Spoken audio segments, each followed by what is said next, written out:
To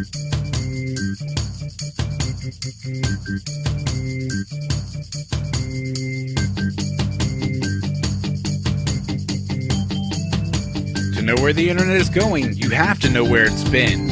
Every episode will examine the sites, terms, and personalities that have defined the online world.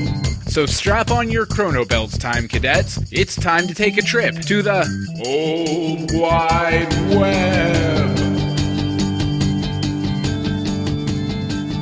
Episode 4, We Go Commercial. Hi, I'm Bill Meeks, and welcome to another episode of Old Wide Web. I'm here to teach you the history of the internet. Whether you're a newbie or an old tech head, I'm going to give you an overview of how the internet evolved into what it is today. In this week's episode, we've gone commercial. I'm going to be selling you on pet products to your door, a cushy job from Microsoft, and first of all, I'm going to help you select an internet service provider in the year 1996. We're going to cover all the big players, and at the end, we're going to give you a recommendation in our Provider Showdown 1996 edition. It's the Provider Showdown 1996. Well, you're an informed member of your community, Mr. 1996. You've seen the floppy disk come through the mail. Heck, a fella tried to give you one at the Goo Goo Dolls concert. You've heard of America Online. America Online had an unlimited plan in 1996. It cost a paltry $19.95 a month. You can get 3 hours per month for about $4.95, and if you want to use all of America Online's great services while paying an ISP, it's about $10 a month. It's by far the most popular service, so you know your friends and family are all on it, and it provides web and FTP access. But what about that CompuServe all your business chums are talking about, Mr. 1996? Hold your horses. We'll check out that one next.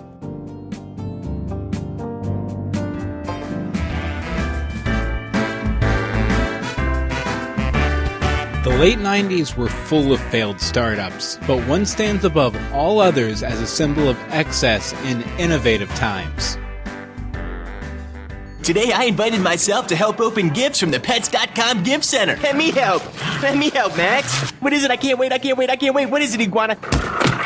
Hey, Max, you're gonna give me a concussion. Uh-oh, mistletoe. Who wants to kiss a puppet? Max, be patient. I'll get you the meat. Okay, we'll just take 2 pieces of turkey over here. Thanks a lot. How could they do this to socks? Oh, no. The horror. This is the holidays. We should be sharing. Give it to me. Pets.com, because pets can't drive. Yes, we're talking about the Pets.com sock puppet, and by the end of this segment, you'll see how this commercial mascot became an even bigger sellout. Pets.com was an early internet startup founded in 1998 by Greg McLemore. It was basically an online pet store. You found your dog food of choice, punched in your credit card, and a few days later you'd hear a knock at the door and find a bag of kibble. Not an overly compelling idea to be sure, especially by today's standards, but compelling enough for major players like Amazon to give them a round of venture funding to see if the idea had legs. There were a lot of competitors in the home delivery space, but Pets.com found a way it could stand above the rest of the bunch. They'd air a Super Bowl ad. Deliveries for Pets.com, purely in an advisory role. I like your shorts. You're a good-looking fella. I hope they're home. Oh, wow, you cats hit the jackpot. There's enough food here to feed a lion. What goes up? Try to get it. Try to get it. Try to get the burger. Must come down. I got it. Spinning wheel, round and round. Pets.com, because pets can't drive. Now, you can't see this, but the on-screen talent is just a sock puppet dog. He's holding a microphone, but you can clearly see the arm of the man who's controlling him and presumably giving him voice. The man is Michael Ian Black, he of The State and Ed and countless I Love the 90s shows on VH1. God, I hate nostalgia-based entertainment, jeez. Get some new ideas. The puppet was designed by San Francisco advertising firm TBWA, Cheat and Day. Among their more well-known efforts are Apple's 1984 and Think Different campaigns. While some may see them as the crazy ones, we see genius. Because the people who are crazy enough to think they can change the world are the ones who do. The Super Bowl ad instantly made the sock puppet a star, but a visit to ABC's Good Morning America came very close to derailing the whole thing.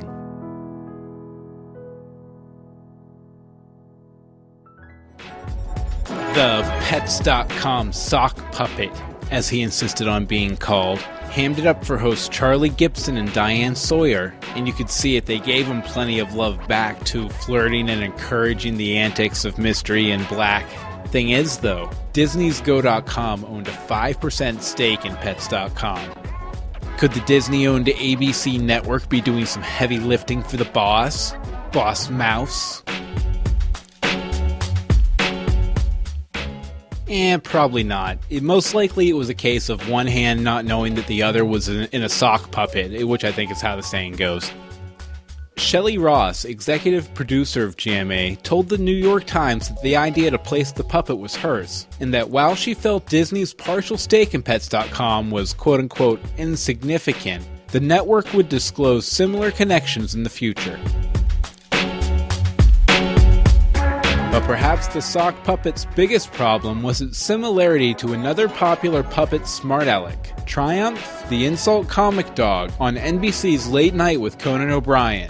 Triumph's creator, Robert Smigel, thought that the resemblance was close enough that he sent some letters to Pets.com asking them to stop. I'll let Conan explain from here. This story is unbelievable, but it's true. You can't make this stuff up. We're not that good. Our beloved friend and frequent contributor to the show, Triumph, the insult comic dog. There he is right there. He's beloved. Mm-hmm. And frequent. Yeah, he's beloved and frequent. Triumph is being sued by Pets.com and their corporate symbol, the Pets.com sock puppet. A while ago, Triumph accused the Pets.com puppet of ripping him off. And this made the Pets.com puppet angry, apparently, and he sued Triumph. I'm not kidding, this really happened. His company, his corporation, sued Triumph for defaming his character by saying that, you know, he was a ripoff. Mm-hmm. And actually, I have a copy of the real lawsuit right here. It alleges that Triumph is a plaintiff. Triumph. I swear to God, this is real. I'm not making this up. Plaintiff alleges that Triumph is a rubber dog, black and brown in color, that wears a gold bow tie, often smokes a cigar, and interacts with animals and with humans through rude and often vulgar comments and physical actions and or attacks. That's what they say about Triumph. Then this is what they say that's how Triumph is, as opposed to the sock puppet, who is an advocate of pets, the voice of pets, and often interacts and communicates directly with other animals or with humans in order to convey to pet owners how pets feel about various pet-related issues. It's my turn to set the record straight. First of all, Triumph made his first appearance on our show over 3 years ago. The Pets.com puppet just came along last summer, so clearly Triumph was around first. You don't have to be a brain scientist to figure that out. Well, spoilers. They didn't win the lawsuit. See, while Pets.com was busy buying Super Bowl ads and suing late-night talk shows, their actual pet supply delivery business wasn't doing so hot. Nobody in the company had stopped to think if there was enough demand for a mail-order pet store. And exactly nobody had factored in the weight of dog food when saying they could send it across the country quickly and at a low cost. In late November 2000, Pets.com ceased operation along with dozens of other tech companies who didn't have a nationally recognizable toy mascot who was, incidentally, selling a lot of toys. They gave up on the Triumph lawsuit, too. You know, a lot of money gets thrown at ideas in Silicon Valley, and the Pets.com failure, along with so many others, taught the people throwing the money to be a lot more cautious. But the Pets.com sock puppet was already a star. He'd even made an appearance in the Macy's Day Parade. And now, Al and Katie, here's one pooch who is a VIP. That's one very important pet. Al, this is your favorite television commercial. Oh, yeah, I love this one. Furnished by Pets.com. You may have seen this sock puppet on television singing Spinning Wheel. You know, what goes up must come down. This pooch goes up to the top of a 4-story building, and he's coming down the street in his Broadway debut. Don't quit your day. In fact, he was so famous that E-Trade even featured him in their 2001 Super Bowl ad. In it, a monkey rides through a scorched tech landscape, complete with a little look-alike sock puppet. And folks, here's where I lose all respect for the Pets.com sock puppet. First off, he capitalizes on his fame by writing an autobiographical book, Me by Me, the Pets.com sock puppet book. He confesses to a love of Eric Estrada and dishes all sorts of other mundane details about his personal life. Hardly a juicy tell-all, it doesn't exactly light up the charts or my heart. Which is why, I suppose, the Pets.com sock puppet decided to stop living the lie of loving Pets.com to go work for Bar None Incorporated when they bought the rights to the mascot for $125,000 in 2002. The Pets.com, the 1-800 Bar None sock puppet was now stuck doing sleazy commercials like this. Need a hand? No, I need a new car. Whoa, I see what you mean. Aren't you the 1-800 Bar None sock puppet? Yours truly. Could they help me? Sure. If you need car financing, even if you have bad credit, 1-800-BAR-NONE could get you approved in minutes. Going up. 1-800 Bar None?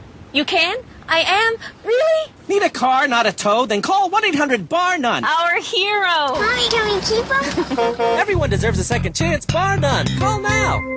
See, look how cheap and chintzy this is. They couldn't even afford the original voice. While his glory days are far behind him, the Pets.com sock puppet still holds a special place in my heart. It was one of the first times the website went from being a listing on Yahoo to a household name overnight. Yet, at the end, he ended up doing what most people who get their 15 minutes do. Selling you things you don't need at 3 a.m. Not a bad life, I'd hope. I'd hope for you, Pets.com sock puppet. I miss you.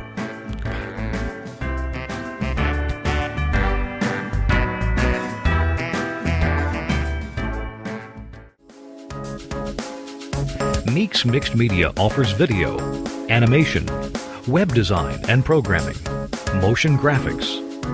If you have a project involving audio, video, or the web, Meeks Mixed Media can help you. Need individualized attention from a media pro with over 5 years of professional experience? Click on Hire Us at meeksmixedmedia.com or send an email to contact@meeksmixedmedia.com to get started. Meeks Mixed Media. Welcome to now.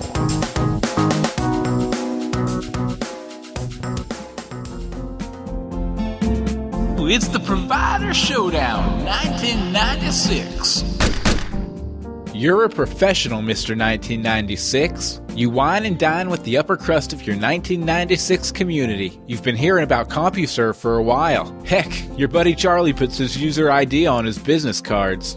With CompuServe, you get their own services and a bunch of internet-related services for $1.95 an hour. You browse on the spry Mosaic browser and access the amazingly rich forms using CompuServe's custom desktop application. They ain't got a lot of users, and a lot of older users are jumping ship to America Online because it's cheaper. But a little birdie told me the next year CompuServe is going to allow unlimited access for $24.95 a month. Well, are you tempted, Mr. 1996? I'm sure you are, but we still have a few more options for you to check out. Simmer your biscuits, and we'll tell you all about Prodigy in a few.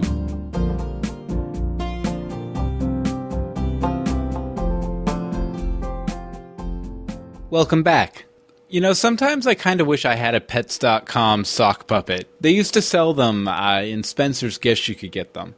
It'd be fun to play with, you know? They might even have them on eBay, but they probably cost a lot these days, you know, collectors and all.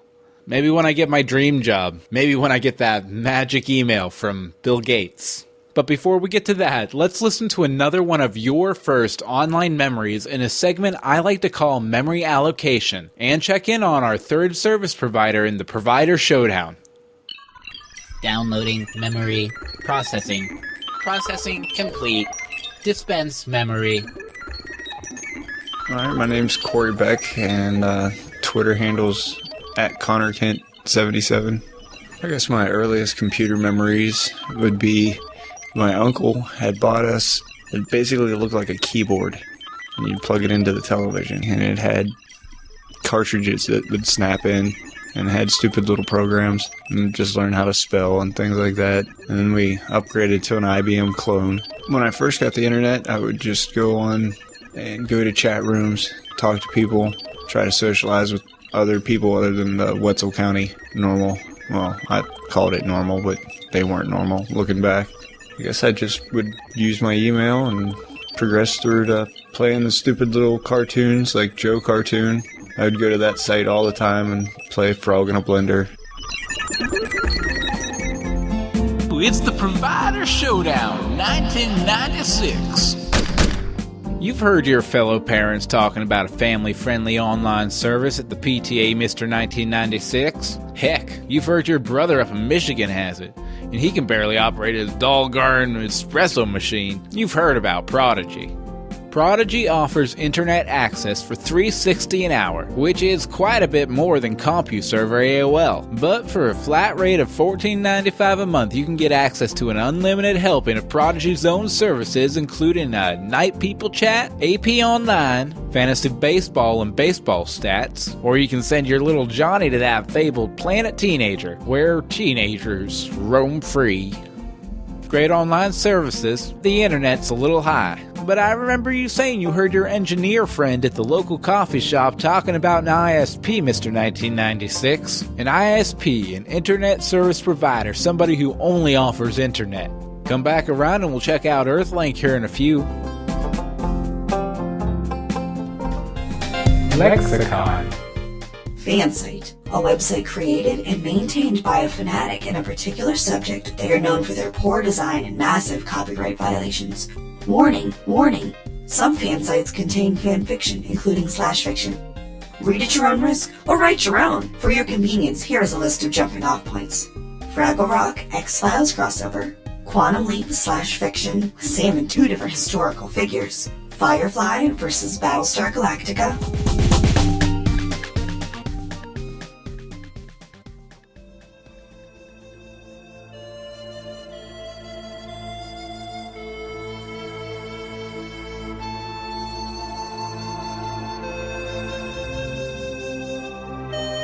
Growing up in the 80s, when you wanted to convey the concept of being insanely, stupidly rich, you'd always mention Scrooge McDuck.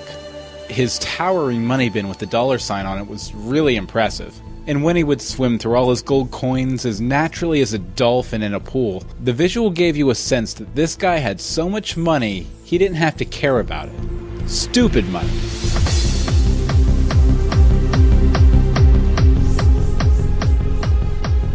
But by the 1990s, there was a different name we all associated with that kind of wealth.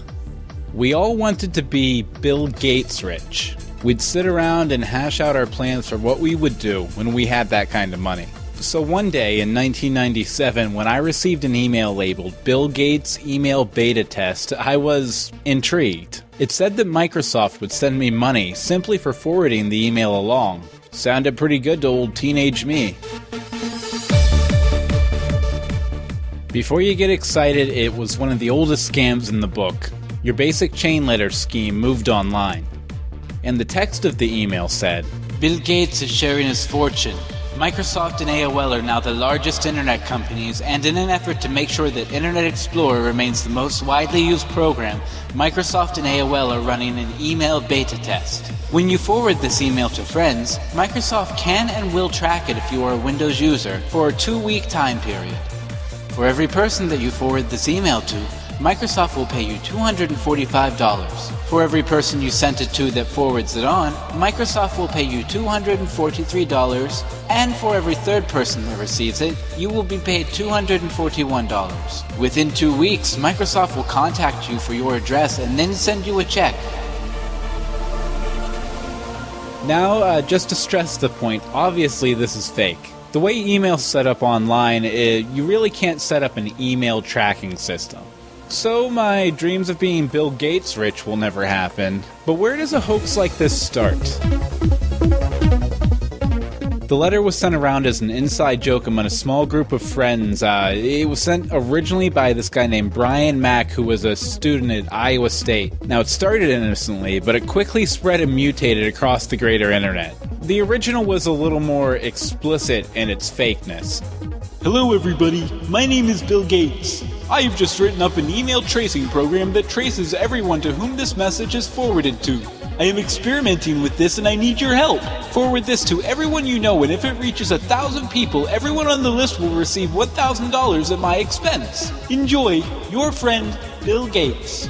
First, I want to talk about the reason why the scammy email became so famous and so believed that it's still one of Snopes' #1 most visited pages.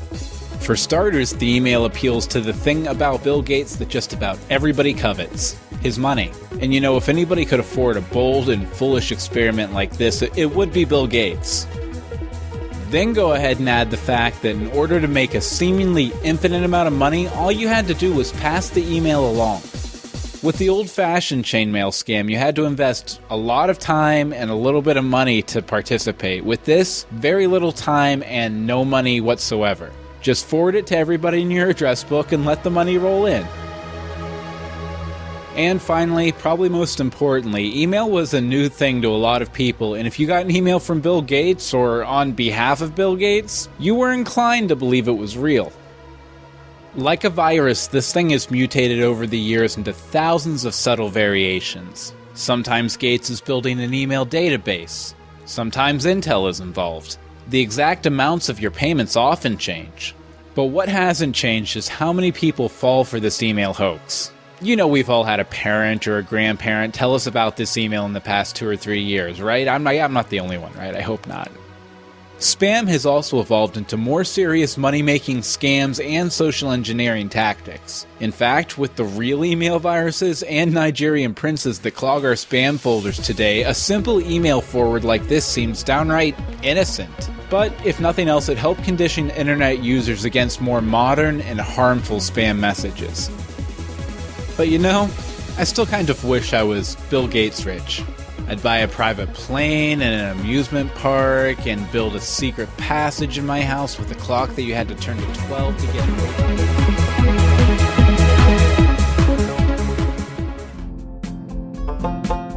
It's the Provider Showdown 1996.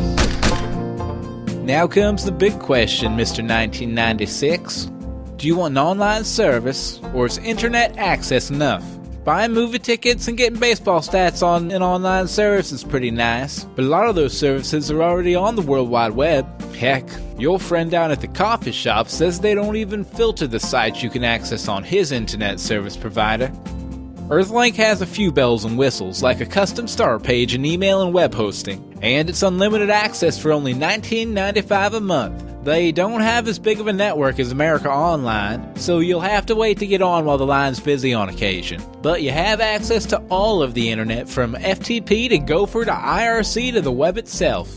So what's it gonna be, Mr. 1996? That gateway computer's on its way in its cow box, and you need to make a decision. America Online is the best deal overall, and a lot of your friends are on it, but you do have to deal with the censored websites. CompuServe will make you scholarly, but the hourly charge for all its services could really break your 1996 bank.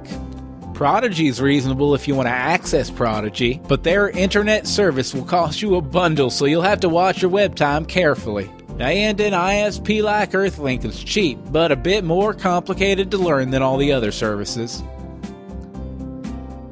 Hey, you want to know what I think you should use? Well, Mr. 1996, in my opinion, we have a tie between America Online and Earthlink. They cost about the same, so I can't judge by that. America Online will keep you connected to your friends in real life and has some extra services and exclusive content from media companies. Earthlink has the whole internet, no censorship list. So I guess, like you find a lot of times on the internet, I'm choosing between my freedom to connect and my freedom to learn. Living in 1996 as you do, Mr. 1996, I'd suggest America Online. Well, so long, Mr. 1996. Enjoy accessing your America Online account. Just make sure to change your default mail notification. It gets old real quick like. Welcome back. Now, I've been thinking about it, and I realized that, I'm assuming a lot that I'm coming at this with the same amount of knowledge that my audience has, about the older internet and how things used to be and how things evolved, all of that. But I could be totally wrong. And in a couple weeks here, I'm gearing up to do a story about chat, IRC specifically. And I was thinking about it, and I was like, well, some people might not know some of these old acronyms from the old chat days. And, some people might have never chatted. They might have skipped over that whole phase of online discourse. Older people might not know these. So I thought as a public service and to get you prepared for an episode in a couple weeks, I'd go ahead and go over these really quick. Now, first up, a lot of people will recognize this. ASL stands for age, sex, location. You would generally throw this in the chat room if you wanted to see if there were any girls/guys in the chat room who were around your age, around your area, trying to meet people. M or F would stand for male or female and would generally be the answer to the sex portion of ASL. Okay, AFK is away from keyboard. That means you've gotten up from your computer. You're not around chat, so don't think I'm ignoring you if you message me and I don't answer back. BRB is for be right back. Basically the same premise. AFK is a little more geeky. F2F is face-to-face. When people would try and set up a meeting face-to-face, they'd use F2F. IMAO, IMHO, and IMO, which stand for in my arrogant opinion, in my humble opinion, or just in my opinion. Basically, if you made a statement, but it was really, just your opinion, not really based on fact or anything, you throw that in there just to protect yourself and make sure your meaning was understood. A lot of these are basically, since, you can't hear people's voices, this is kind of shorthand to give them an indication as to what your message is. IRL, in real life. J/K stands for just kidding. You definitely want to throw that on your chat message if there's any way it could be construed as serious. LMAO is for laughing my ass off. LOL, as I'm sure you know, is laugh out loud. ROFL is rolling on the floor laughing, although when people say this, they're generally not actually doing that. O is in orange, I is in Ivan, and C is in car. OIC stands for, oh, I see. PEBCAC stands for problem exists between chair and keyboard, basically saying that if something's going wrong with someone's computer, it's the person using the computer's fault. PM is for private message. There's usually a back channel where you can talk privately with other users in a chat room. RTFM is read the f***ing manual. It's generally if someone comes in and asks a tech support question, people just say, RTFM, go figure it out for yourself. Basically, the modern equivalent would be Google it. And these last three are real short, real simple. THX could stand for thanks. U could stand for you, as in you are cool. And UR could stand for you're, as in you're too cool to be forgotten. Yeah, but I just thought, this was a basic set of knowledge you should probably know for a story coming up in a couple weeks. And yeah, let's get to progs. Dude, check out my sweet progs. Hi there, welcome to another fascinating edition of Progs. This week's first prog is actually a YouTube channel. You can get there by going to bit.ly/Computer Chronicles. And it hosts a lot of old episodes and segments from Computer Chronicles. In the studio now is Charles Foskett, president of Natural Microsystems, the makers of Watson. You're just running a television channel on the web using what streaming technology? We're using Vivo. Now, if you're not aware of what Computer Chronicles was, it was a TV series broadcast from 1981 to 2002 on PBS. It was hosted by George Monroe, Paul Schindler, and Wendy Woods. It basically covered the computer beat for PBS, and any old tech personality you can think of probably was on Computer Chronicles at some point. There's a lot of fun videos here. Just scrolling down, speech synthesis, virtual reality and design, the 1992 virtual reality trade show, talking email in 1986. These guys were on the cutting edge. But yeah, you can go to bit.ly/Computer Chronicles and get access to years and years and years of great shows from these guys. Our second prog is another Usenet-related tool. It's called the Internet FAQ or FAQ Archives. It's at factsfaqs.org. I am basically, when back in the day when they had Usenet news groups, if you wanted to, make sure people didn't repeat the same questions over and over again as they came into the group, you had a fact file. These are still commonly used on the web today, but this is an index of all of them. And as usual, I'll type in my favorite Usenet group from back in the day, alt.tv.animaniacs, and look there, first result, the alt.tv.animaniacs FAQ. It's called NARF, the Nifty Animaniacs Reference File. But yeah, it's all here. A great source of historical documentation for old communities on the web, and you really should check it out.